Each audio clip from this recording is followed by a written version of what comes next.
coming off another weekend where we saw 6 of the top 25 teams lose. It's pretty par for the norm right now in college football as we head into championship weekend. The whole crew here with you, Vegas Mac and TJ.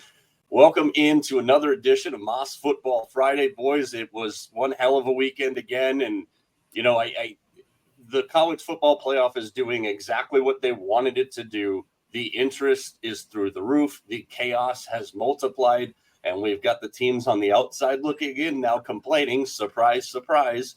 But hey, we know the last team that gets in is going to have a flawed resume, and that's how it works. Vegas Mac, how the hell are you, buddy? Hey, Mike. Hey, I'm doing great. Man, what a fun weekend that was. A lot of football. Got to actually go and watch a football game, which hopefully we get to talk a little bit about. That was a lot of fun. And, man, can't wait. This is going to be a fun week. TJ, rivalry weekend never seems to disappoint us, and last weekend it did it again. Yeah, I mean it was like the games were so good that it was kind of disgusting. Actually, I was really encouraged, I think is the right word, by what I saw. So yeah, let's see what's on tap for this weekend. Holy smokes. And again, to remind people that need to be reminded of this, I know it's new for everybody, but you'd think 5 weeks in, everybody would understand it. Rankings and seedings are not the same thing. So if we go to the ranking side of it, Oregon, Texas, Penn State, and Notre Dame, I seem to remember somebody that called that top 4 exactly right. Then we've got Georgia. Ohio State falls from 2 to 6. Tennessee, probably one of the biggest benefactors over the last couple of weeks. They're in at 7. SMU, Indiana, Boise, Alabama, Miami gives you your top 12.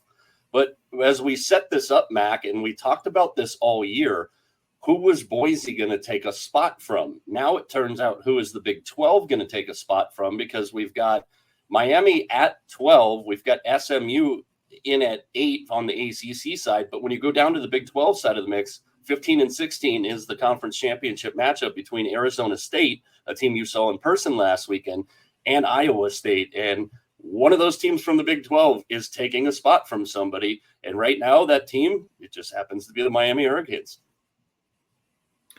Yeah, I mean, there are a couple of games that if they kind of flip, it's going to be very interesting to see.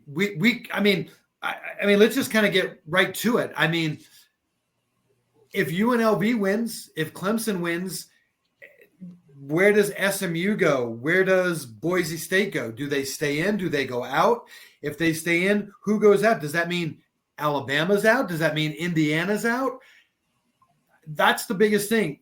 It's just like we see with the NCAA tournament when we have those teams that win a conference that we didn't expect to get in there and they take that spot from somebody. That's potentially what we're looking at. And I don't think it's far-fetched to think that Clemson can beat SMU. I don't think that's far of a stretch. UNLV may be a little bit more of a stretch to beat Boise in Boise, but it could be an interesting couple of days. Before we get into the teams on the outside looking in and the case for them and the case for them to be exactly where they're at, outside looking in with no hope other than chaos. When you look at some of these matchups, TJ, now we've got a flip in the bracket and the seedings based on what we know right now.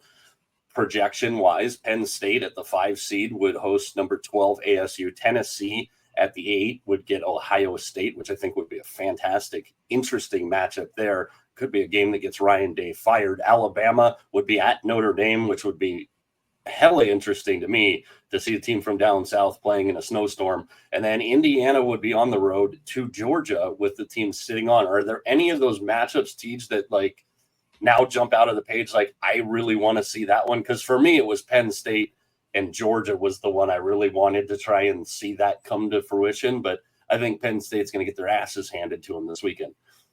Mm-hmm. Yeah, I think so too. The Alabama-Notre Dame game is the one that stands out for me because you have an Alabama team that they're not the same Alabama that we've known for the last 7 to 10 years. And I'd be really interested to see how a Notre Dame team that is, let's face it, has probably underachieved the most of any team besides Penn State in the last 10 years. it'd be really interesting to see them at home against a team like Alabama to see what they could do and to essentially prove that they belong in the field, because that would be a prove me game for them. They roll through the ACC schedule and play, then they don't even play all the great teams in the ACC. And now they're thrust into this position against an Alabama team that's been very inconsistent this year. I think that'd be a fascinating matchup. Mac, and we talked about this a little bit yesterday in my day from hell. When you break this down and you look at it, and we talk about the teams that are on the outside looking in, I think the most egregious kind of position here, and I'm going to go to bat for Lane Kiffin, who's been very, very vocal about it. You've got 2 wins against top 15 teams, one of 5 teams to do that. 10th in scoring offense and scoring defense, one of 4 teams to do that. And they're in the top 15 in offensive efficiency and defensive efficiency, one of 6 teams. Everybody's sticking to the point that they lost that game to Kentucky, which I don't think is a fair barometer to look at what Ole Miss has done. I mean, they're second in game control. They're 8th in the ESPN FPI, if you want to factor that in. Ole Miss with 3 losses has a hell of a case that they can make for why they should be at. Miami, on the other half, being 0-1 against top 25 teams, I think is right where they were. And I bring Miami up specifically, Mac, because you all year have not been in favor of this Miami team. Yeah, for whatever the reason. I mean, I haven't felt it for them. I mean, I thought early on they won games that they probably shouldn't have won, but they did. I didn't really have them ranked in my 12 very much throughout. I mean, a good half of the year they weren't in there, and then finally they were winning and they kept winning, so you kind of had to put them in. You had to give them the respect that they got.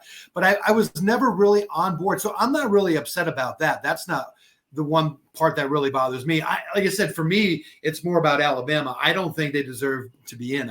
TJ, you knocked it out of the ballpark. You said it. This is not the same Alabama team that we've seen throughout the course of the year. But here's something, Mike, I saw this, and this was kind of interesting to me, just with the overall rankings.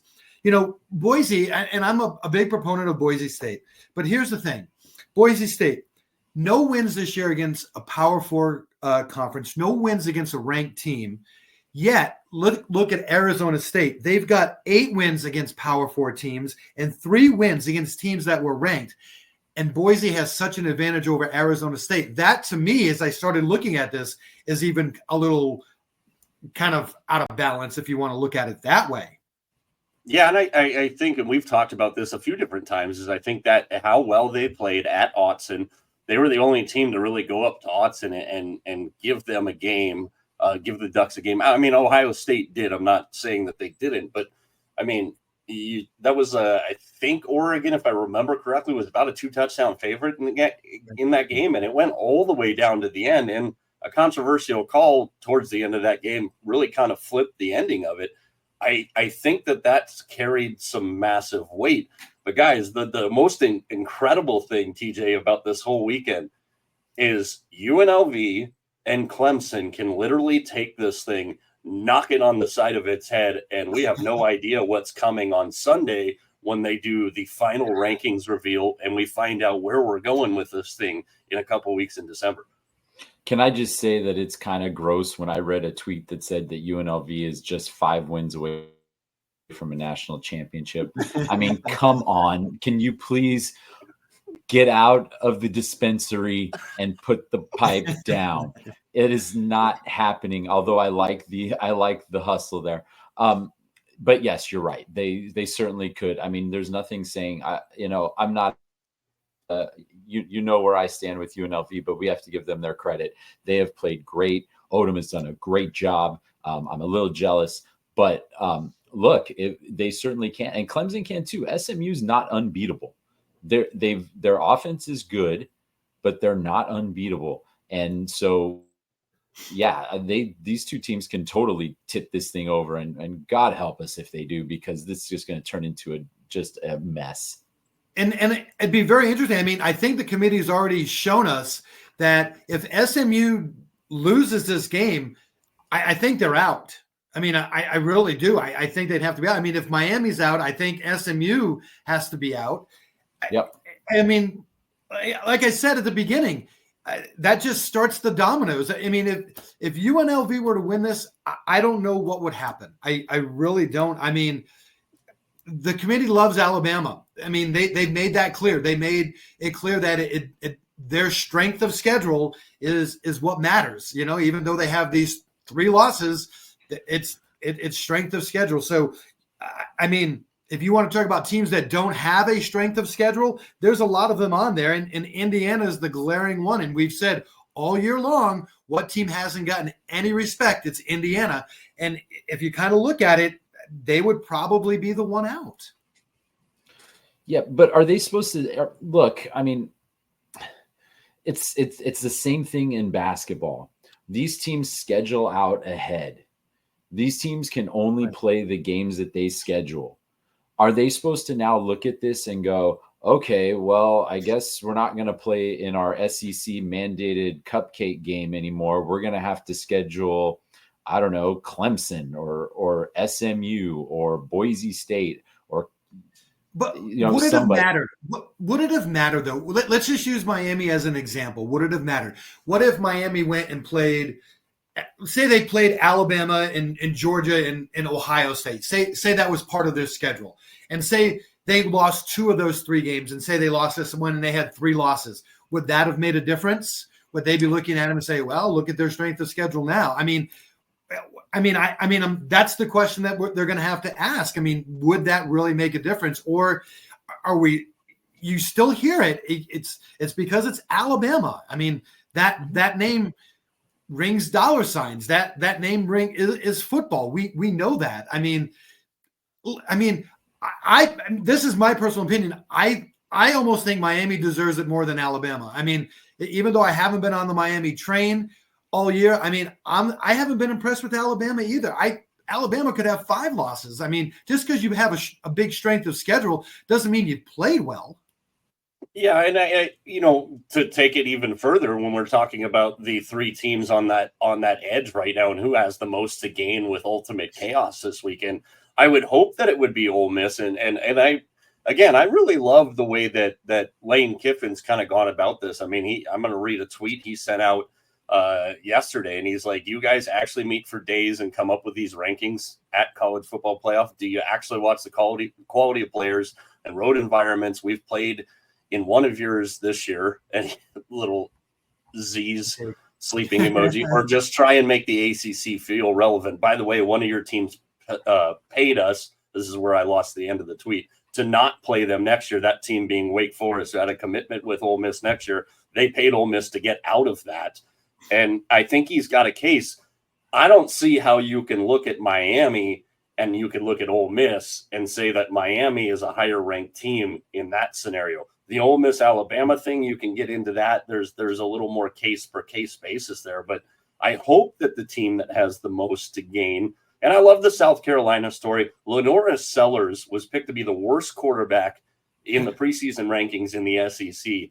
The dude probably gets into the Heisman conversation if they have 2 losses. And again, the egregious call at the end of the LSU game, the 2-point loss to Alabama. I mean, they kind of dug their own hole there. It's the Ole Miss thing that I don't get. Like, I don't see Miami comparatively on equal ground as Ole Miss, regardless of what TJ's boy Cam Ward says. Well, here's the deal. I think we all got to get behind good old Chip Kelly and his idea of let's get rid of the conference. Let's get rid of the conferences, schedule your football games. I mean, how great would it be if we didn't have to worry about conferences and people could just schedule games that they wanted, and then this all goes away? I mean, it's not going to happen, but I mean, that's the only way. I mean, because some of these teams are, like you said, TJ, are committed to games 4 or 5 years already out. I mean, who knows what those teams are going to be like? I mean, somebody probably scheduled Florida State thinking that, that's going to be a good game, and we know that's a garbage game now. Sorry. Don't.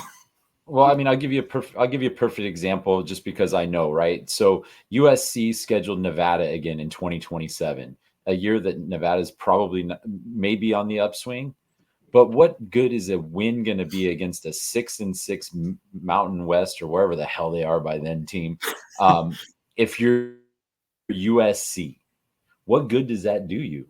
Wouldn't Does you USC be better still off? play football? Well, only when overrated Caleb's on the sidelines, but is it they would be better off paying Nevada to go away and go get Arizona State or go get Colorado or go Yep. get Kansas State. So these teams like schedule these games, and maybe it's one of those things that takes a few years for it to all like fix itself. I don't know.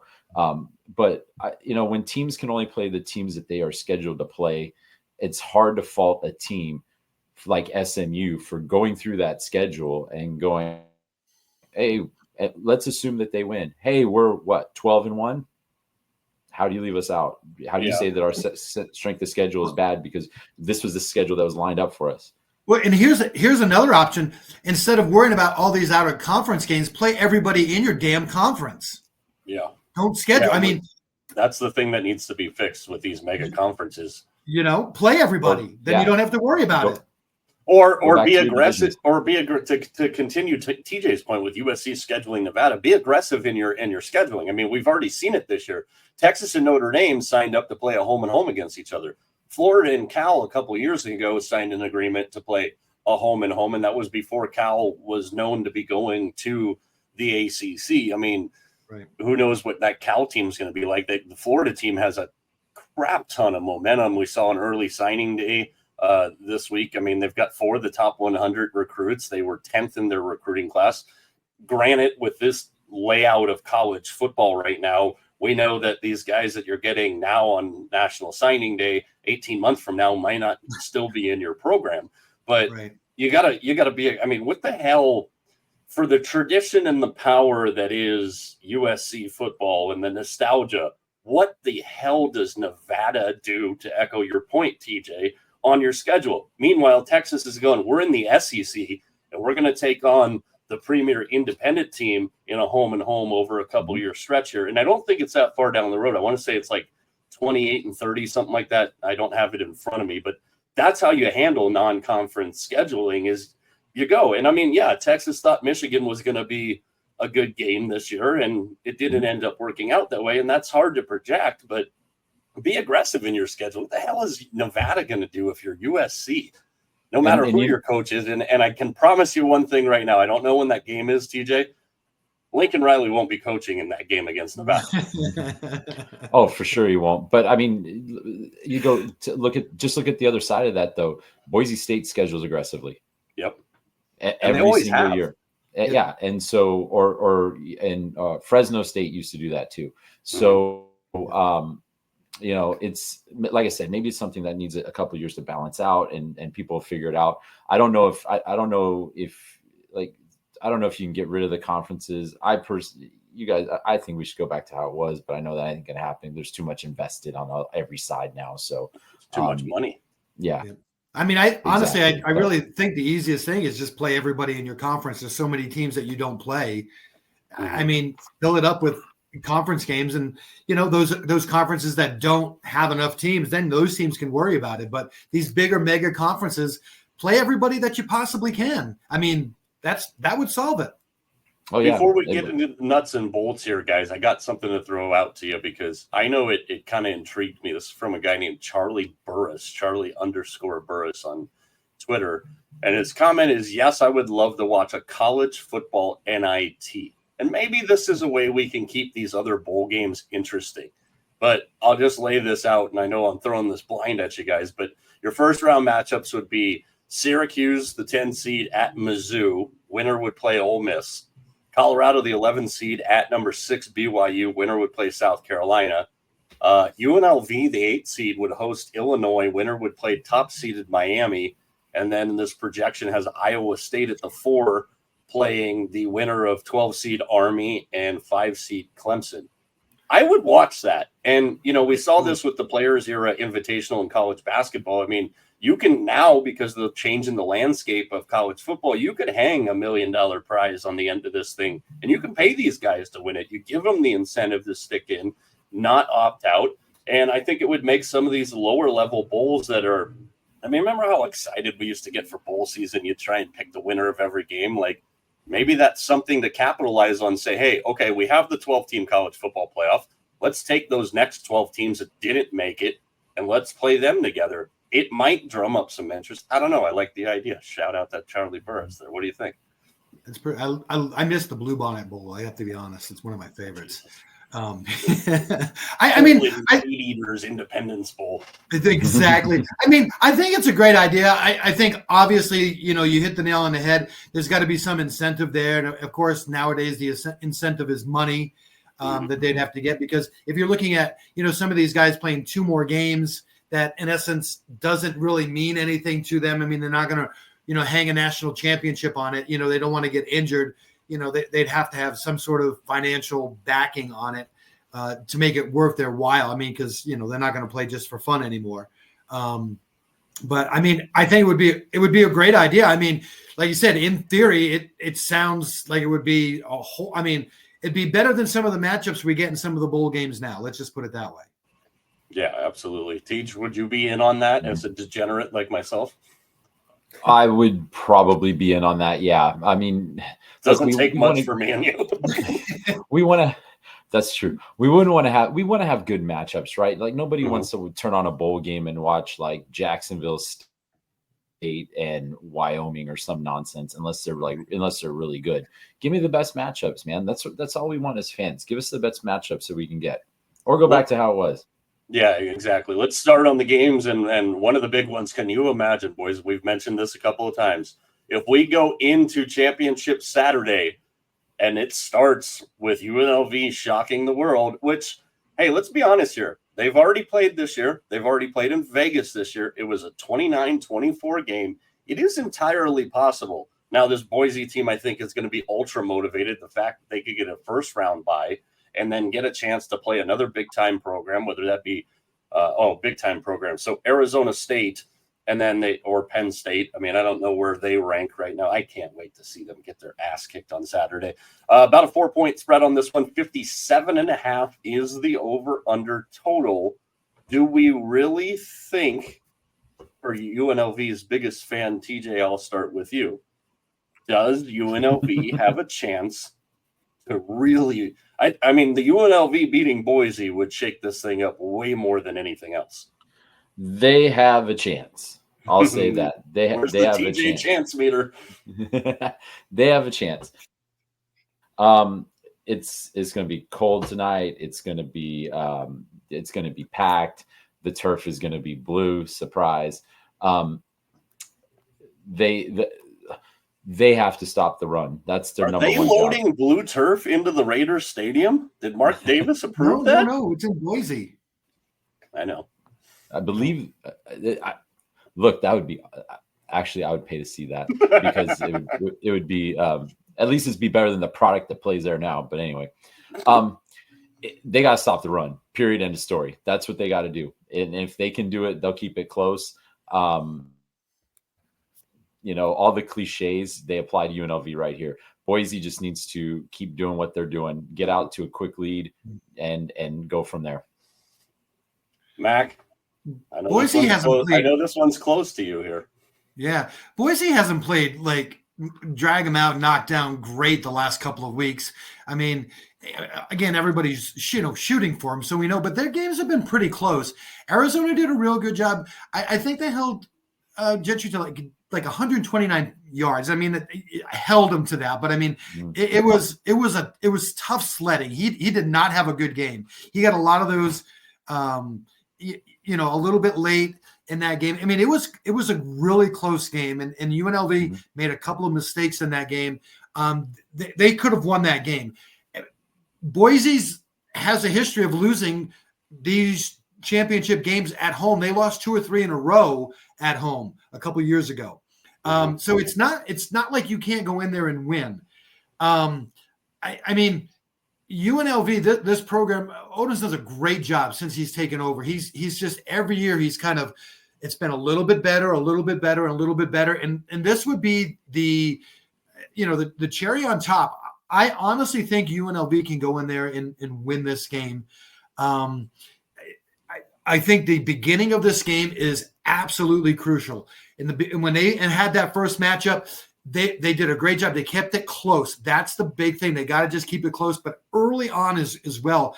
But I would not. I think Boise will win. I mean, I truly do. But I wouldn't be surprised if UNLV went in there and won that game. I wouldn't be shocked.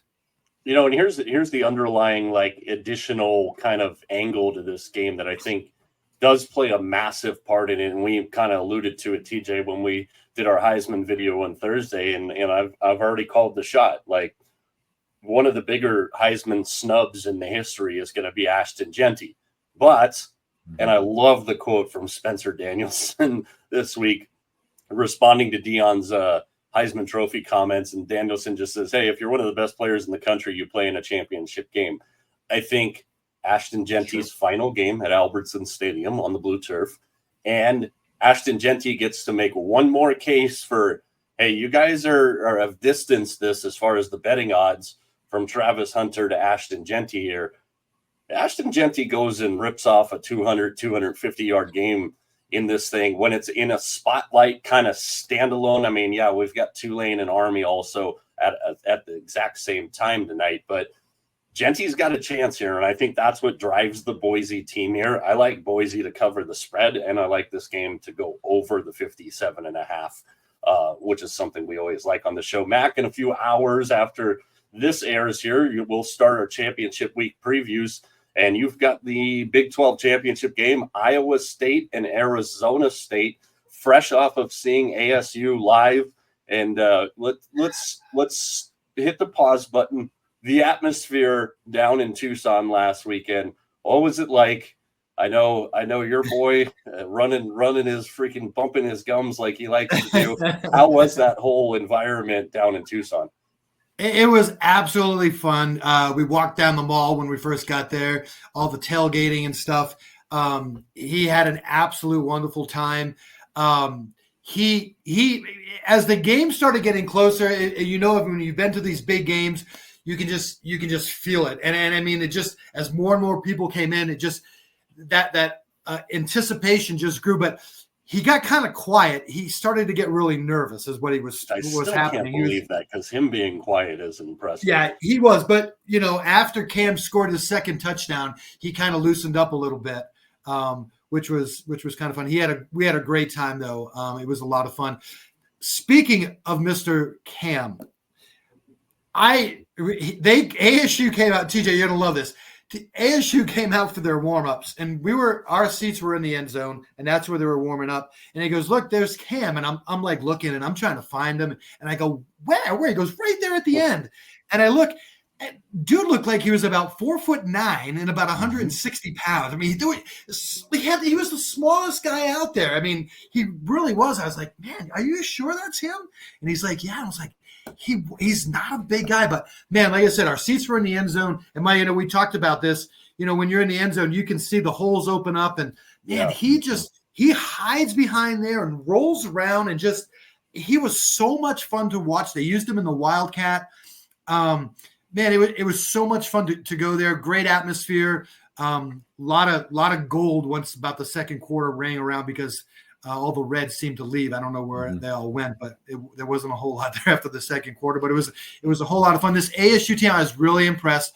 They did not, a big lead in a big game against your rival. You think they're going to come out in the third quarter. They gave up a touchdown early on, but they kept their foot on the gas. Every aspect of the game, special teams, offense, defense, coaching, they dominated that rivalry game. Yeah, and TJ, Mac, you can keep your pick in the bag for a little bit here, but TJ, I like this matchup for a lot of different reasons. Rocco Beck, quarterback for Iowa State's played fantastic. You got 10-2 teams this year. I mean, this is a really, really compelling matchup. There's two things, TJ, that have kind of jumped out to me heading into this game, one of which we've seen play out with Arizona State all year. Their lack of a kicking game and the amount of times that they have to go for it in field goal type situations. The other thing, TJ, that I think is massive when it comes down to handicapping this matchup is the loss of Jordan Tyson for the Sun Devils. That's a massive loss, because that three-headed monster of Levitt, Scadaboo, and Jordan Tyson has been what's propelled ASU to the undefeated November and getting to this position. The Tyson thing, I think, really makes me a little hesitant. And you see the Vegas odds makers here with this line hovering around 2 and the over-under at 49.5. What are your thoughts? Yeah, this is going to be an interesting match. Like, Iowa State is really good against the pass. Mhm. So if they can find a way to control Scadaboo and just not let him turn those 5-yard gains into 50-yard gains, let him get his a little bit, but keep him under control and get pressure on Levitt and do what they do as secondary. I think they can. Iowa State has a really good chance to pull this off. A lot of people are really they're fascinated with this ASU team. I'm on the Dilly train. This guy is incredible coach. I'm ready to go buy $25 worth of Del Taco if they win the game on Saturday. But I think Iowa State's coming in a little under the radar here just because they're not getting that as much attention as ASU is right now. And I think that's something that can play in Iowa State's favor. And I think the other thing too with Iowa State, Mac, that kind of dulled their shine was the back-to-back losses, the Kansas loss, and then, or not back-to-back losses. Back-to-back losses, the Texas Tech loss and the Kansas loss. And then they ended up beating Cincinnati by 17, but they didn't look overly impressive. So those 3 weeks right there, the 2nd, 9th, and 16th of November, I think really kind of dulled their shine. They struggled also with Utah, but give them credit. They got the big win last week against Kansas State when they needed it. I think that's a reason, Mac, that a lot of people are kind of, like TJ just mentioned, the hype and the roll from the Sun Devils and the massive turnaround, and how can you not like Kenny Dillingham? And then that 3 to 4 week stretch for Iowa State, I think people are undervaluing the Cyclones. Mm-hmm. Yeah, I mean, we have to remember Iowa State, was one of the last teams that were still undefeated. They were going to be a top 10 team, if not even more than that. So, I mean, this is not like it's a throwaway game. I think what's going to hurt ASU in this game is the fact that they're not going to get those easy points. They're going to have to drive for touchdowns. Not having a kicker is going to, I think, come back to kind of hurt them in this game because, let's be honest. It's like anything. You need to sometimes have one of those drives where you can get 3 points, and they have zero confidence in that kicking game right now. Mac's going to hold on to his pick here. It'll come up here in a couple hours across all of our social channels at Mike Arana Show everywhere but Snapchat. I like the Devils here. I'm going to stay away from the total. Here's an ironic twist because of the way this ASU season's gone. I like the Devils on a game-winning field goal. What? Let's move on to the SEC championship game. We get Georgia and Texas part 2 of what could be part 3 eventually here. Texas comes in 2.5-point favorite. We talked about it last week, guys, and I very much love the fact that I was able to jump on this in that 8 overtime 2-point conversion roulette with Georgia Tech. And that's why I was all over that line total, because I just don't have a whole lot of trust and faith in Carson Beck. Frazier had a huge game for Georgia, but you saw a lot of the flaws for Georgia in that game against Georgia Tech. And Georgia Tech is a good football team. So you can look at it one of two ways, TJ. Georgia Tech has given the right test to Georgia heading into this game. Because of the way this game went the first time, that Texas is looking to rebound here and show that was just an off day, which teams have. Or you can look at it and go, hey, we really did see the blueprint of how you can screw with Georgia. And if you've got a little better talent on the field, which clearly Texas does, you can get them and they can be got. What do you think here? I'm going to save my pick because this will be up tomorrow morning on our channels, but let her rip, Teach. Yeah, so here's a couple of things that I was impressed with have been impressed with Texas. I loved, by the way, last week when they threw Manning in the game. I loved that. And I think that's a kind of an ace up Texas's sleeve right now. I'm also with you in that Georgia has been very inconsistent. Like they beat Texas, they beat Tech, and then they lose a game that they're not supposed to lose. Or that Alabama thing. Georgia seems to like to get behind a lot early and then try and fight their way back. And luckily they were able to do it against Georgia Tech. But then from the other side of that, you look at the comebacks, and what does that say about this team, about the fight in this team, about Carson Beck's decision making late in the game? This is going to be very interesting to see. I don't know if I feel I don't feel that Georgia, although they're practically playing at home, is going to be on the right side of this when they're all said and done. Well, that building's made for interceptions, Mac. Thank you, Kirk Cousins, for costing me $500 effing last week. What do you think, Mac? So, I mean, this Texas team has been good all year. Is it the Texas team A with Quinn Ewers as their best team, or is it Texas B with Mr. Manning as their quarterback? Which is the better team? Team A, Texas A, or Texas B? Yeah, and Georgia's going to have to deal with both of them. I honestly think, and TJ, you mentioned this in one of the After Dark videos, I think it was last week, that the dynamic that Arch Manning gives them makes them a completely different team. And nobody's going to bench Quinn Ewers for Arch Manning. It's a plethora of riches for Sark, but I kind of think they might be a better team with Arch Manning. Oh yeah, 100%. Just the dynamic completely changes, right? With that threat of him pulling it down and running it. That's all it takes. That will totally mess up a defense. But like you said, yeah, I got to share, guys. I got to share. It's Mac's story time, I guess, this week. I got to share a funny story with you. Here we go. Yep, I got both boys. We're watching the Georgia Tech game with my mom, and she doesn't watch a whole lot of football, if any. And we're trying to explain to her the overtime, and one team doesn't score, and she goes, "Oh, they must have won." And we're like, "No, now the other team." Oh my God, it was the funniest thing, guys, you've ever seen. My mom, she's like, that little bit of overtime football between Georgia and Georgia Tech, it had to be the funniest probably 40 minutes I've ever watched with football with my mom. I got to tell you, she was so confused. But, I mean, it was – it is confusing, though. It is confusing, and it's stupid. And here's the other thing. If we're going to do two-point roulette, which that's the first thing that needs to go, don't give each coach a timeout in every overtime period. My God, no. Kirby Smart, and I love it. Like, he was almost basically trolling him. And in my head, I'm going, why don't you, if you're Georgia Tech, put some bullshit alignment out there and have them call their timeout for that? Like, you should have seen it 3 overtimes in that they were going to continue to do that. That game went on forever. It was a great game, but the 2-point roulette and giving a timeout to each coach. I'm going to bag my pick for this because I got this one tomorrow morning. TJ, I'll start with you. Make a play. What do you got? I got Texas. Mac? I'm taking Texas.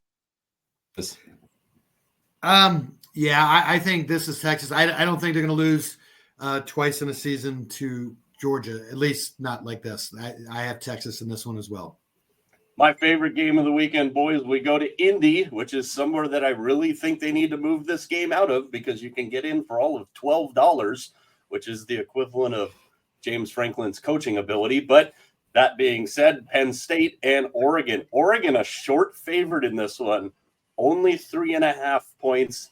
Some places it's dropped down to 2.5. I've seen a couple of 4s, 4.5 out there.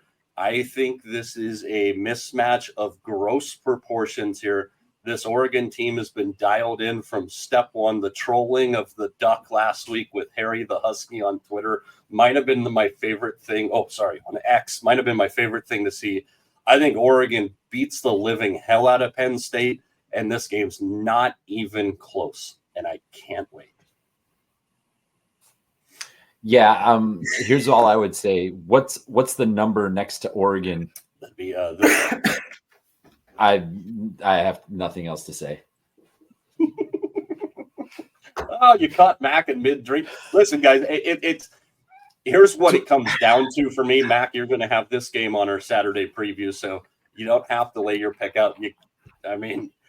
I don't think Penn State has the firepower to keep up with Oregon, and this Oregon team isn't your traditional 500 yards passing Oregon team because they don't have to, especially when you break down the talent-wise across the board. I mean, Jordan James, dude, watching that guy run, he is so much fun to watch. I mean, against top 25 teams, he's averaging over 5 yards a carry. Yes, we get it. Penn State's staple is their defense. But if Penn State gets behind the 8 ball in this game and they've got to make throws and make plays. You know, they don't have the firepower to keep up with Oregon, Mac. No, I think, you know, if this game was played, you know, outside, if at Penn State or something like that, just where they could slow Oregon down, physically kind of slow them down. I mean, but being on the turf, being like that, I just think this is going to be too tough for Penn State. But I don't know, TJ, you know, they got to win one of these, right? They got to win one of these. They got to. It's just, I mean, look at Michigan. Once they beat Ohio State, now they can't lose to them. Penn State wins this one. Maybe they're national champions. I don't know. Oh my goodness. To quote Tom Cruise in Top Gun Maverick, but not today. But not today. All right. You know, look, 3-18. 3-18. 3-18. I know. I was just going to say that, TJ. We know this. One time is a fluke, 2 times is a pattern, 15 times is a problem, and that's where we're at in this game. And I'm interested to see from that 5 line how far Penn State falls if they get destroyed in this game, which I really think they're going to. They don't have the firepower on both sides of the ball to match up with them. That Oregon defense is something else that nobody really talks about. This is probably arguably the best Oregon defense that they've ever had. And they've been doing that without key players on the defensive side of the ball for a lot of the year. So, Mike, do you think if Penn State loses that they fall behind Ohio State? It's an interesting thing. I mean, I was a little shocked that ranking-wise, Ohio State only fell to 6th, losing to Michigan. I thought they were going to bang down to more the 8-9 kind of range, but you can make the case you weren't going to put them past Indiana, just like you said with the Ohio State thing. And this is going to be interesting because it's the first time that we're going to get to see this. To answer your question, Mac, Ohio State really probably doesn't fall anywhere unless I think Penn State gets destroyed. And then you've got to look at that Penn State win for Ohio State and go, was that really that good of a win? There's a lot to play here for these teams that are not playing this weekend. Right. And that's one of the things that the committee said. There's not another data point for them to judge them on. Mm-hmm. So it's going to be interesting to see how much they'll in essence dock a team for losing in a championship game. You just said Shane Beamer's most hated term right now, data points. If you saw that on Wednesday, go ahead, teach. Yeah, well, no, I was going to agree with him. Like, is it going to come down to the committee penalizing teams for getting to the championship game and getting waxed? Mm-hmm. Because if that's the case, that opens up an entire Pandora's box for the future of this playoff thing. Because Ohio State, if they were in the same position next year, will do the exact same thing, but worse in that last game if they were in the same spot. So yeah, that's going to be interesting to see what happens if Penn State gets right. Look, Penn State has a really good defense as well. I think we throw out the 3-18. Their defense is pretty darn good, but like you said, Mike, I don't think they have the firepower. I think this game stays close for a half. But I think Oregon just wears them down. And like we've seen with other teams like Tennessee, right? Like they'll win the time of possession battle and just wear you the heck down. And that game that was 3 or 6 points in the third, all of a sudden turns into a game where it's 15 in the fourth and you're done. Yeah, final kickoff, technically. I mean, this one kicks off the same time as the Big Ten Championship. This will be the After Dark special this weekend. Clemson and SMU. So the very first game that we're going to see tonight, and technically, if you want to call it the last kickoff, it's just the way it reads on the schedule. Clemson and LSU or SMU, LSU, fat chats. This is an interesting game, and this SMU team, like you mentioned it earlier, Max. So I'll start with you here. You think that they don't overly wow you. This team is so physical, and the fact they've got a lot of Oregon's moxie to me, because they're paying their way to play in the ACC. Oh, by the way, we could have all 4 of these major conference championships won by teams that weren't in their conferences the year before, SMU being one of them. But this SMU team, man, like they really, really beat the hell out of you physically on both sides of the football. Yeah, I mean, it goes back to some of those old SMU teams with Dickerson and company. That they just beat you up, and I don't know how many people remember that, but SMU for a while there, it was not a team that you wanted to play. I mean, they would physically dominate you on both sides. This is going to be very interesting. Again, this is one of those games where if SMU doesn't win, that it could cause a little bit of chaos. This is another big test for them, though. They're either, for SMU, it's a win and you're probably getting a bye. Not probably, you will get a bye, or you lose and your season might be over. Which is so shitty, because their only loss is to a BYU team that a lot of people think should also still have a chance at this. They clearly don't. But TJ, like, I know you're going to keep a little bit of this in the back pocket here, but I mean, SMU, they to me, honestly, are one of the scarier teams left in this mix, especially for their positioning right now. They could get themselves a bye. Right now, if everything held serve, they'd be playing the winner of Alabama and Notre Dame, two teams that I think that they can beat. Notre Dame and SMU on a neutral field, I think, would be a fantastic game. You can talk about two teams that'll beat your ass physically on the defensive side. That would be a hell of a matchup, Teach. Oh, yeah. And SMU's defense, although they haven't played against a murderer's row of opponents in the last 2 weeks, 6 points to Cal and 7 points to Virginia. I mean, you're right. They beat the crap out of you. That I think I've said this before, that game they played against Pitt was over before it started. They just outclassed them from soup to nuts in that game, and it was over. And it was over. The score was 20-23, I think, was the final spread, but that game was way worse than that.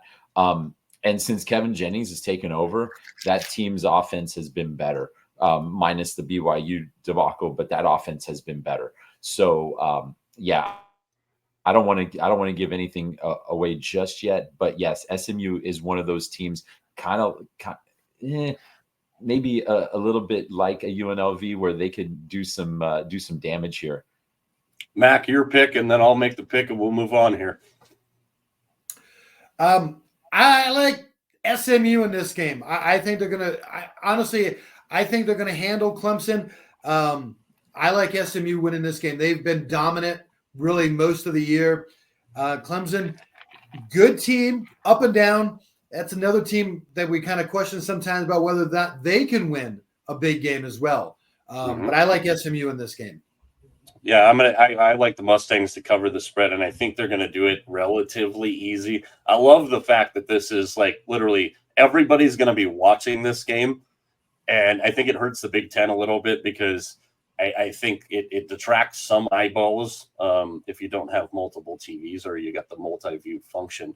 I think it's going to pull some eyeballs from the Big Ten championship, because there's so much riding on this thing. Selection show for the final rankings is on Sunday, so we're just a few days away from that. Before I switch us over to the NFL, guys, I meant to share this with you, and we were talking about him earlier.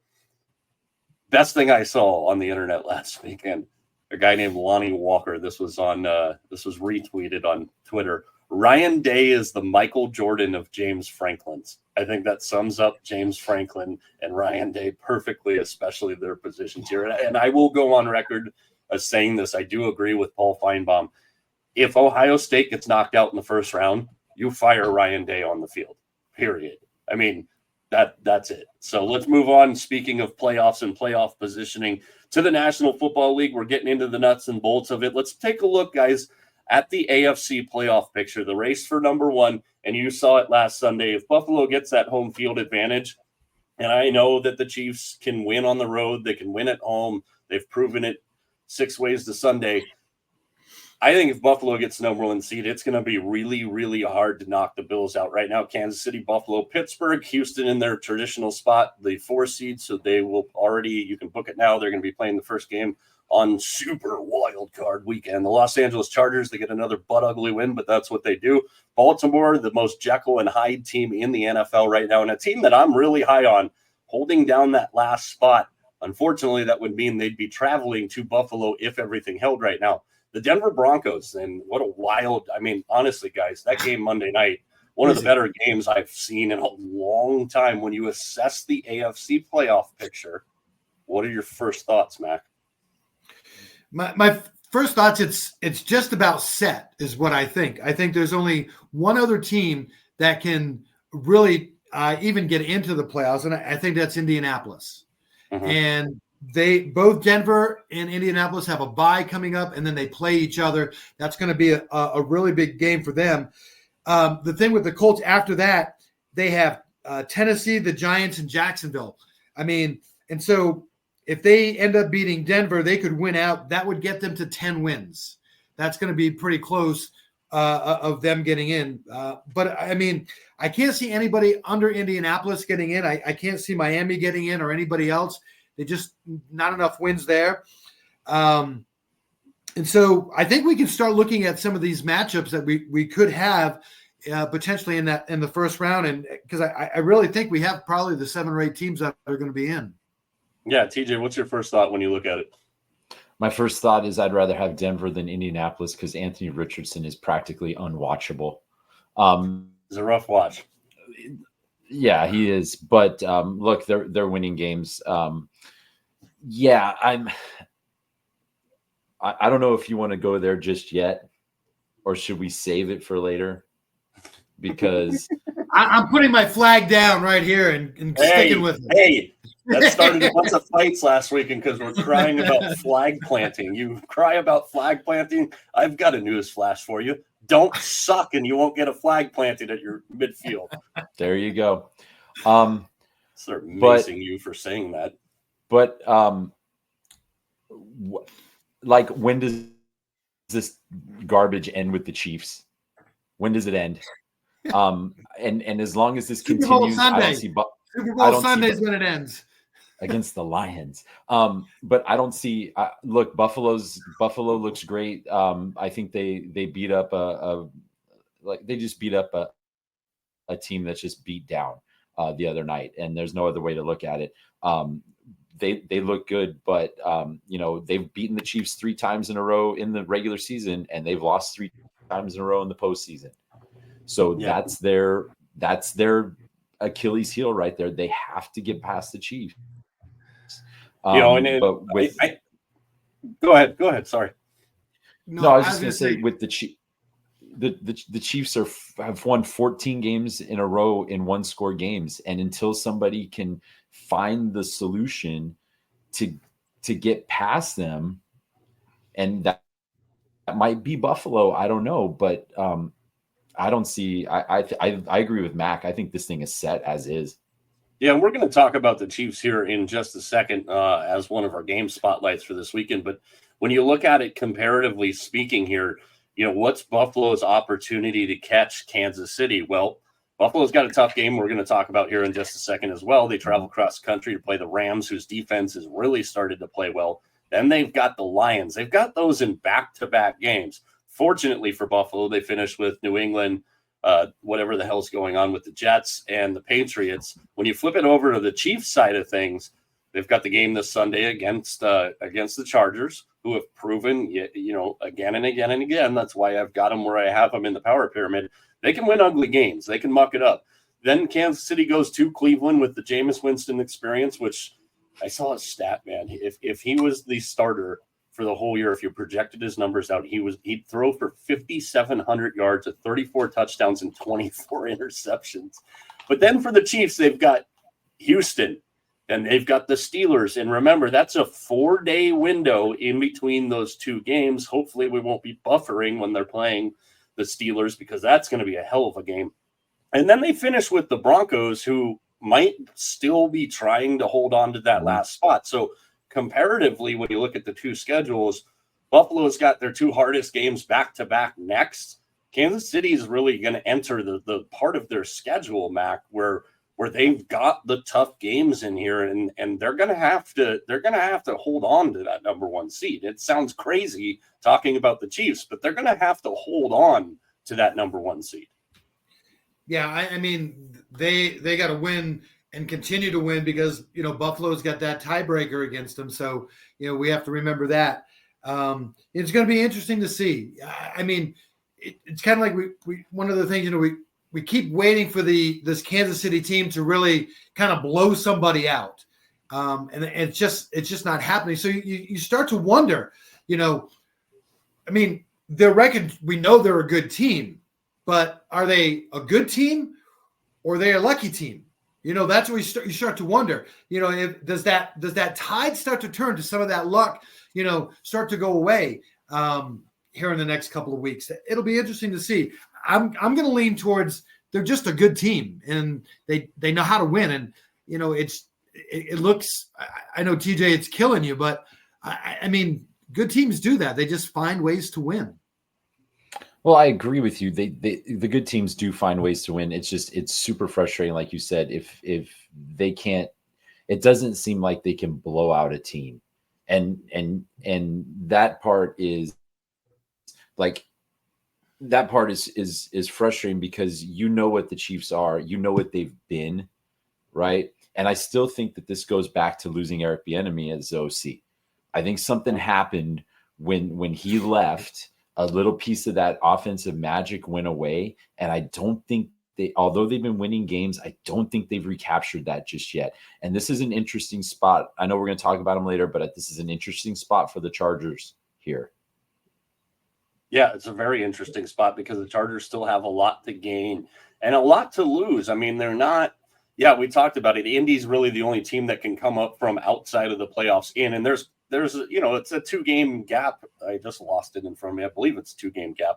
8-4 to 6 and what are the Colts? 6 and 7 now? Yeah. So I mean, it's not out of the realm of possibility that Indy can catch some of these 8-win teams. Again, I think they're going to have to do a lot. Anthony Richardson is still developing.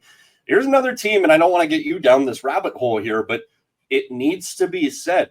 The Pittsburgh Steelers are second in total offense. We're not talking here about the Steelers defense. We know how damn good they are.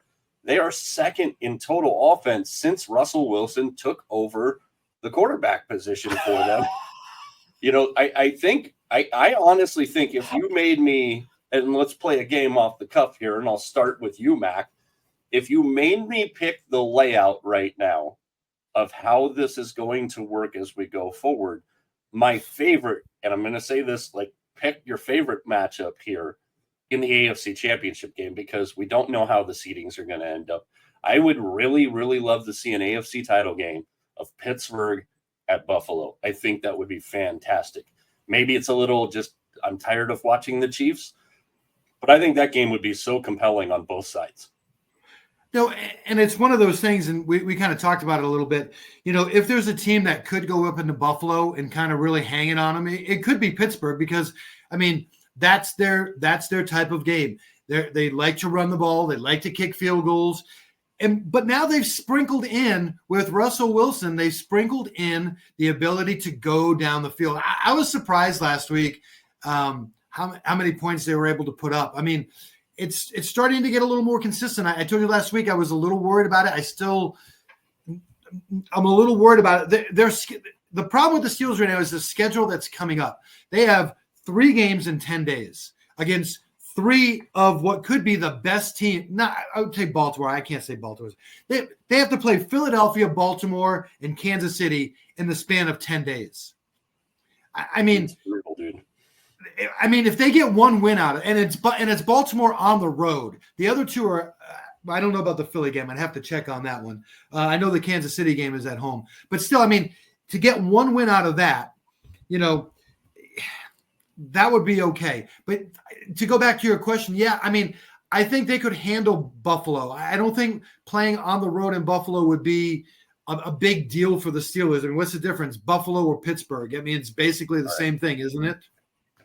Yeah, when you look at all these AFC teams, before we get to your ideal matchup, TJ, you look at all these AFC teams that are in the pole positions right now. You've got Kansas City, you've got Buffalo, you've got Pittsburgh, you've got all cold weather teams there. So it's and granted, Buffalo, as we saw last Sunday, is a completely different animal. It can go from a completely clear and clean field to 5 minutes in, and you got receivers that are in their motions falling down. You got linemen that are falling down. I mean, it's it's a hell of an advantage for Buffalo. You got flying dildos and flying snowballs every time you play in Buffalo. So, TJ, ideal AFC championship matchup for you. Buffalo and Pittsburgh was my second choice. I would like to see the Houston. I would just like to see Buffalo and Kansas City again. And the only reason is I need to see Josh Allen slay the dragon.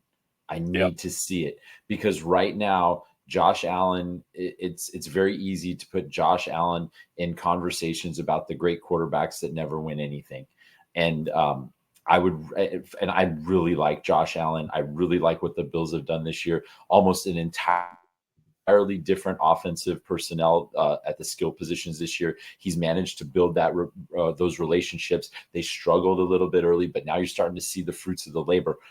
And I would just really, for Josh Allen's sake, I'd really love to see Buffalo go into Kansas City and just beat the living crap out of Kansas City. That's my ideal matchup.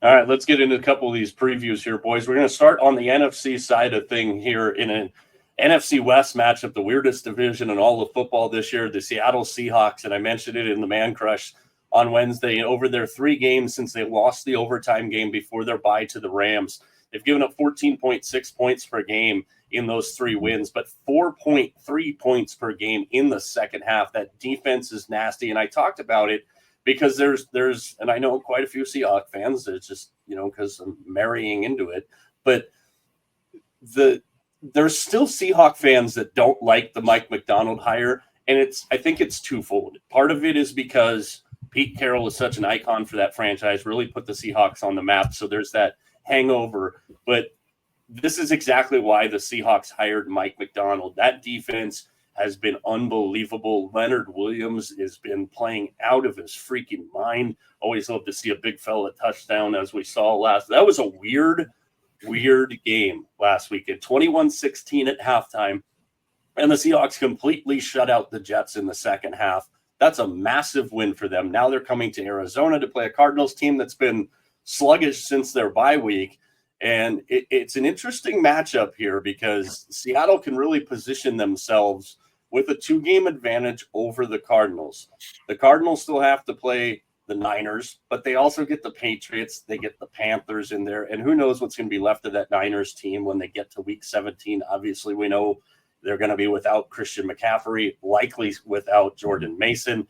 I mean, you don't know what they're going to see. Trent Williams still can't walk. So the Cardinals, this is massive for them as they go forward. And they do tend to play Seattle a lot better at home in Arizona than they do on the road. TJ, first thoughts here. Seahawks Cardinals. I like this game. I like this game a lot. This is going to be a huge, like you said, a huge opportunity for Arizona to try and get there, to get to that playoff spot. You're right. They played very well against Seattle at home for some reason. That Seattle team last week, I thought there were times in that game against the Jets where it looked like they like Geno Smith. You're like, what the hell are you doing? Like he can look like just absolute pizza rolls one drive, and then he looks just like the Geno Smith that we always wanted to see when he came out of college on others. And you can see why he was wound up being a good fit for this Seattle team after they jettisoned Russ off. But I need to see more out of the Cardinals. I need to see them beat teams like Seattle to show that they belong here. But man, this is going to be a fun one. Mac, you've had a lot of thoughts on this Cardinal team in their home road. Yeah, I mean, it's just so funny. I mean, they do play a little bit better against Seattle at home. They still struggle against them overall. I like the Cardinals. I mean, they played okay against the Vikings. It wasn't great. That was a game that they made a couple of big mistakes in that game. They could have won that game. They played a whole lot better than I really thought they were going to play against Minnesota. I really thought Minnesota was going to hand it to them. So now, the Cardinals are coming off that bye now, 2 losses in a row. They know they can't afford a third. I really leaning towards the Cardinals in this game. I think they're going to find a way to pull out a victory in this one. Yeah, I'm going to save my pick on this. It's going to be part of the world famous now Mac disaster that we call best bets. Let's go to another game about 20 minutes later on Fox, the aforementioned Buffalo Bills and the improving week by week Rams defensive line. This game is at SoFi. And if I remember correctly, one of our guys is going to this game. Is that still happening? Rumor has it. That's still happening. This is an interesting one, guys, for the Bills. I mean, because we just talked about the run that they're on. I've said it a couple of times, and I will continue to say it. I think Josh Allen, without a doubt, is the MVP right now. But you're coming off of a bye week. You played at home in the snowstorm. You beat up on the 49ers, which is what they should have done. They're the more talented team. And now they're going all the way to Los Angeles. There's going to be an ass load of Bills fans there because it's in Los Angeles, and every other team's fans fill up the stadium more than Rams and Chargers fans. I think this is a very, very tricky spot for Buffalo, Mac. Buffalo Bills, that the Mafia does travel pretty well. We know that. I don't think so. I think the Bills are going to take this one. I like the way the Bills have been playing. I think they're going to be refreshed coming out of the snow, spend a couple of days at the beach, kind of just thaw out a little bit. I think the Bills are going to be ready to go in this one. The Rams, again, it's like that whole division. I just don't know what I'm getting from this team week in and week out. I mean, they look really, really good sometimes. Defensively, they're just an absolute mess, but we know they can put some points on the board. But I just think the Bills are going to run away with this one. Age. I don't know if it's going to be a runaway. I've been really impressed with what the Rams have put together the last few weeks. Matt Stafford, 10-2, 10 touchdowns, 2 picks in the last 6. So he's getting it done. And I have a couple of things about the Bills. The travel thing I think is an issue, even though they're going from East Coast to West Coast. It's a later start if you're an East Coast team, but I think that's an issue. I don't know when they're traveling. But this is a game in the past that Buffalo would lose just because it's that random game where just nothing goes right. Allen can't find receivers. The running game is nothing. And this Ram defense, like you said, Mike, is pretty good. They're starting to come into their form. Line, man, they are nasty. Jared Verse is having a hell of a year. Yeah, so this is going to be this is going to be fun to see if Cook can get loose here. All right, so Max got the Bills, and it sounds like relatively easily. TJ, where are you going? I think the Rams cover the number here. I'm going to save mine for the best bets segment. Let's finish up here real quick. Chargers and Chiefs Sunday Night Football. Now, we saw these two teams play in the aforementioned SoFi earlier this season, a game that proved to be kind of costly for the Chiefs, but they were able to walk out and get the victory here. Los Angeles played a horrible game last week in Atlanta, and if it wasn't for Kirk Cousins, who I did the math, he cost me $125 per interception that he threw last week. Why you draft Michael Penix when you're not going to use him, that's a different story for a different day. LA can go in. They can play your brand of football. They can play their brand of football. They can do it. I don't think this Chargers team is scared of this opportunity against Kansas City. And let's talk about the real X factor here. Jim Harbaugh's ability to turn things around and turn them around quickly. I think this is an extremely dangerous spot for Kansas City. I'm not necessarily saying I think Kansas City is going to lose the game, but the number is kind of interesting here. It's hovered over a field goal. What it gets down to at kickoff time is going to be very interesting. I can see this game literally coming down to a field goal here. Mac, what do you think of this Chargers team? I mean, I love watching a team that can win ugly football when they have to, and that's kind of a staple of Harbaugh teams. Well, you know what I think is going to happen is that the Chargers are going to be winning this game until the last little bit. And I think Kansas City is going to kick a field goal right there. Kansas City is going to kick a field goal that's going to – and that's what I think is going to happen because I got some prize for you coming up, but I can't give it away. Uh-oh. Oh my God, he's gonna bust out a kicker prop on us. TJ, what do you think? Yes.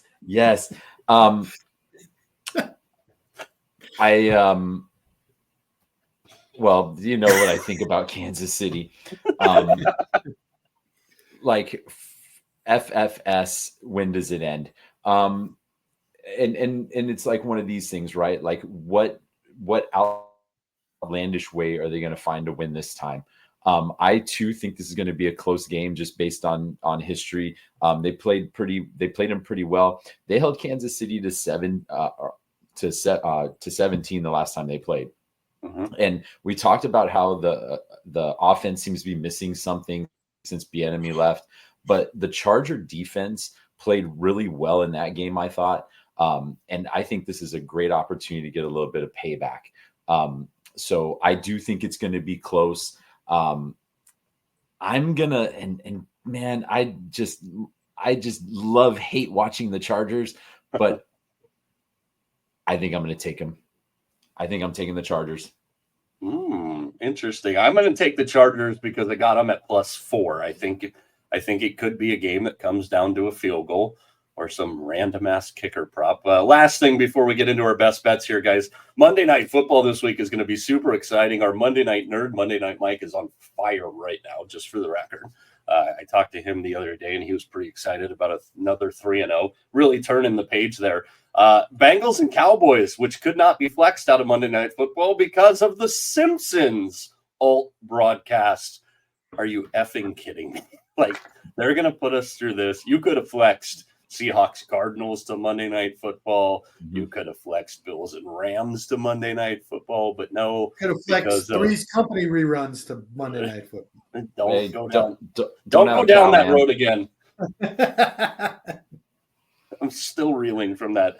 I can't believe that this game's there. Unfortunately, we're all going to have to watch it. And then we get the ultimate treat coming up here in 2 weeks. We've got dual Monday Night Football games. Bears, Vikings, and Falcons, Raiders. My God. Great. Two teams that I'd rather not watch. I'd like to take this time to enact the golden bat and change one of these games. Okay, how we talk about this all the time. I'm glad you brought that up. Rob Manfred, not to bring baseball into the Football Friday show, but how stupid is this idea? And how out of touch are you with your game? Like, baseball needs to learn how to do better storytelling. Like, they need to put timing on their free agency period like every other sport does, which maximizes the excitement. And this dipshit's over here going, hey, man, we should have a golden at bat rule. No, you should fix your problems in Tampa. You should fix your problems in Oakland. You should fix those things first. It was bad enough when you put the ghost runner on second, and now you want a golden shower at bat for a manager to just pop out whenever the hell he wants to? Like, how out of touch is Rob Manfred? Yes, I said that's a whole nother show, man. That's a whole nother show. All right, I was going to give you a Hall & Oates reference there, but I'm out of my head. There's always time for a good Hall & Oates reference. But you know what? There isn't time for much time left in this. Again, follow us on all of our social channels at Mike Arana Show. Best Bets Time, our favorite segment, because it's when we get into this crazy, sideways, asinine world inside Mac's head. So let's get a good one out first. TJ, I'll start with you. Tampa Bay Buccaneers. All right. Just because the Raiders are a myriad of problems right now, but one of their biggest problems is, unless they're playing Baltimore, they're terrible when they play on the East Coast. Just terrible. I like the call there, Mac. Open the box. Let her rip. I like to call this my chaos picks. Oh, yes. Good name. Oh, my God. Oh, jeez. Boise State. We know all about them, right? Playing on the blue turf. Oh, he's going to unload the whole. I'm telling you what, it's going to be the Rebels. I'm taking the 4. I want chaos is what I want. I want chaos. That's what it is. It's Rebels plus the 4. I'm not done yet. I'm going to the NFL. I want chaos there as well. And you know how we get chaos? We get chaos in this Kansas City Chargers game. That's right. TJ, this game is going overtime. I'm telling you, it's going overtime. Great. That's what it's going to be. And Kansas City is going to be kicking the field goal. There's going to be seconds left on the clock. The kick is going to go up, and they're going to cut to a movie, and we're not going to know who wins the game. Oh, Jesus. I'm taking I thought the you were going to Chargers say they were going to cut to it. I thought you were going to say they were going to cut to a Taylor Swift concert. All right, next week I'm going to start best bets because I don't know how to follow him sometimes. Where the hell did you get that UNLV shirt from? Terribles when you got a Slurpee or something? No, hey, listen, this goes back to you remember this, the 51s. Yes, I remember the 50s. Oh, okay. I remember that. Yeah, I mean, you That's had to nice. risk life and limb to go to that stadium, though. Whew. TJ and That's I a have nice- made the walk from the Orleans to the Terribles on the back side of the property several times. That looks like something that you would have got like buying a frozen drink or something there. All right. It's not My only best what I got bet. there. We've talked about all three of these games. No shocker here. I got Oregon to cover the 3.5 big time. I thought about alt-lining this up to double digits, but I'm gonna take the easy -110 there. And then I got a couple of NFC West teams that I think are going to show up to play in a big way this weekend. I got Seattle at +120 on the road at Arizona. I think that defense has really made Seattle a very, very dangerous team for anybody that they could possibly play in the postseason. And I'm taking the Rams at home in front of none of their fans because Rams fans don't show up for their games. Put it all together, it's a +1,008, boys. Oregon -3.5. And the Hawks and the Rams as underdogs, with the Rams being a home dog, which is one of my favorite spots to go. Next week, when we talk to you, we're going to know exactly where this mess of the college football playoffs is headed. The selection show on Sunday. I really hope in the future that they move that to a different spot, different time, try and maximize more because they've done exactly what we wanted them to do, boys. Everybody's talking about college football. And, next week there's going to be some whining and crying. It's already started for the teams that are outside. And some of those teams do have cases, like I mentioned. Final word from you, Tony James. May this be the week that it ends for the Chiefs, and that's something just in the ether, and something. Should I break into a Bill Walton diatribe here? I hope that something in the ether comes around and we hear some Grateful Dead music and all the spirits align for the Los Angeles former San Diego Chargers to win a football game. One of the first shirts that's going in our store is going to be, "Is this the week?" Mac, what do you got? Final thoughts. I mean, there's a part of me that really wants a lot of chaos this weekend. I really do. I mean, I'd just be interested to kind of see how they would actually handle that. I mean, I think that would be a lot of fun. But there's also a part of me that says, if we're going to do this, we really want the best teams. And that's not a knock against, a UNLV or anything like that. But, is that really what we want? I mean, let's be honest. I mean, do we really want a Boise or do we want a UNLV? Do we want, we want the better teams? Let's just be honest. That's what we're hoping for. But, a little bit of chaos might be fun. Well said. Chaos like the best bet segments. Again, follow us on all our social channels, including Blue Sky at Mike Arana Show. For TJ, for Vegas Mac, I'm Mike. We are out.